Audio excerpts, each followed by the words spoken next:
Then he turned his head and said coldly, "Jin, Liqueur, let's have some fun with this little rodent." The three descended together, standing before Gohan. They charged their united power. The earth trembled, the sky flashed with violent energy, and destruction seemed inevitable. Gohan, however, remained calm, unmoved. "Let's see what you've got, insect. This blast will wipe out your precious little planet." The three unleashed a massive surge of energy. The explosion shook the planet, obliterating everything nearby. But when the dust cleared, Gohan stood untouched, perfectly calm. His friends were speechless, but then they noticed a transparent, shimmering barrier surrounding them like an invisible shield. Krillin whispered in awe, "What is this? Who did that?" Piccolo frowned. "Impossible. That's not his energy." "But how?" Gohan looked at his friends, puzzled by their shock. Belmod was speechless, whispering to himself, How did he reach this level? And where did that barrier come from? Who's protecting them?" Tension filled the air. Then, far away, in a quiet, eerie place under a trembling sky, two mysterious figures appeared, watching the chaos left by the clash between Gohan and the gods.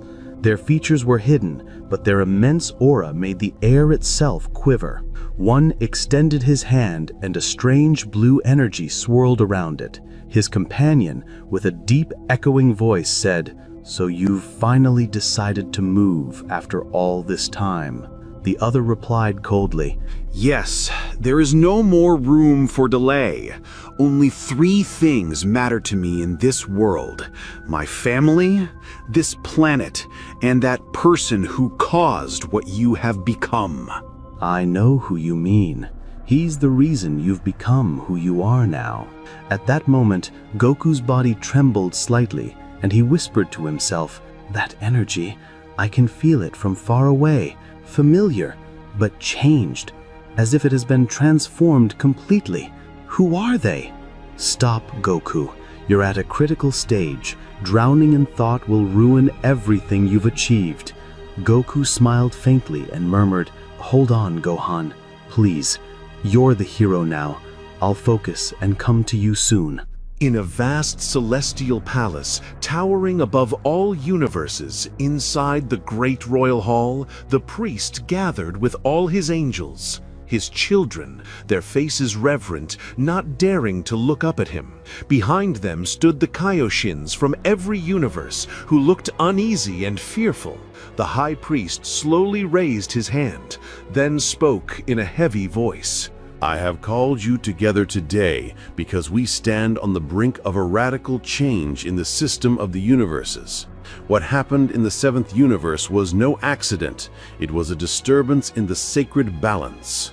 He paused for a moment, then continued in a sharper, harsher tone. "The gods of destruction, after Beerus's death, now fear the same fate, and they seek to restore the honor stained by that disgrace. Therefore, I have given them official permission to cleanse the seventh universe, beginning with planet Earth." The Kaioshins trembled at the mention of Earth. "Your presence here, Kaioshins, is not an honor, but a precaution, so that none of you is killed and a god of destruction ends with him, as happened with Beerus. As for you, my angels, none of you will interfere in what is about to happen. This is my will, and this is my new law. I will purify the seventh universe myself, and I will choose a new god of destruction for it, and another angel after Whis' tutelage was withdrawn, after he exceeded his bounds." The faces of the angels grew rigid. No one spoke. Yet Vadas was thinking of something else. She spoke to herself in a soft voice that no one heard. "Gohan, I believed in you. That is why I taught you to surpass your limits. Protect Universe 7. For the sake of my brother Whis." On Earth, tension rose as Gohan kept his composure. He began to advance toward them with slow, steady steps. Belmod shouted in overwhelming rage, "What are you waiting for? Liqueur, Jin, kill him now!" At that same instant, the two lunged forward with blinding speed, both aimed at Gohan from opposite directions. Gohan extended his hands at the very same moment, intercepted them with both palms, grabbed their fists, and stopped their attacks as if time itself had frozen. Then he said with confidence, "I will show you no mercy from now on." He released a thunderous cry that pierced the horizon. Liquir and Jin tried to pull back, but Gohan's grips were like steel. Liquir screamed in panic, "Belmood, do something!" But Belmood wasn't given any time to intervene because the next moment witnessed a tremendous explosion. They detonated between Gohan's hands in a vortex of light and energy. They were finished. The friends who watched from afar could not believe their eyes. Belmod's eyes widened with a terror he had not known since becoming a god of destruction. At that moment, Gohan pointed with his finger and said in a voice like thunder, "You are the target now. There is no place to run." Gohan vanished from his place. Only a blinding flash was seen, and he lunged at Belmont with a speed that surpassed light itself. The earth trembled as if struck by a celestial meteor. Belmont fell into Gohan's hands, who gave him no chance to breathe. He grabbed him by the neck, lifting him as if he were nothing but an insect, then struck him hard.